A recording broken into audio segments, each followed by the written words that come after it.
mabigat at matutong umiti. Kahit na merong problema ang hilakad ng paa, kahit na nag-iisa ang pakiramdam ko, para bang wala ng halaga, halos di na makatayo. At ako'y dapang-dapa na sa hamon ng aking buhay, ay muntik na akong sumuko. Buti merong Panginoon na minahal ako, at ilayo sa kasalanan nung ako'y naliligaw sa mundong puno ng galit na walang natatanaw. Naliwanag mo na sa akin nung aking nabukasan, puro hirap at sakit lang ang aking naramdaman. Nagginapos ang sarili sa mga makasalanan na walang pagpapatawad, sakit at nagluwaan. Buti na lang dumating ka, salamat po Panginoon. Ang buhay kong walang halaga nagkaroon ng pagkakataon.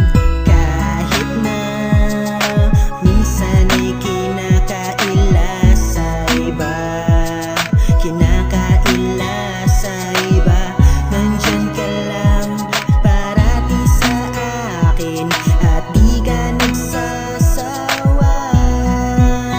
Gaano man kalaking kasalanan ang aking ginawa, ikaw pa rin ang siyang sa akin ay umunawa.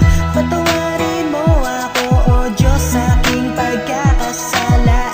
Muling ibalik ang pag-ibig at sa akin ay magkaano man kalaking kasalanan ang aking ginawa, ikaw pa rin ang siyang sa akin ay umunawa. Patawarin mo ako, O Diyos, sa aking pagkakasala.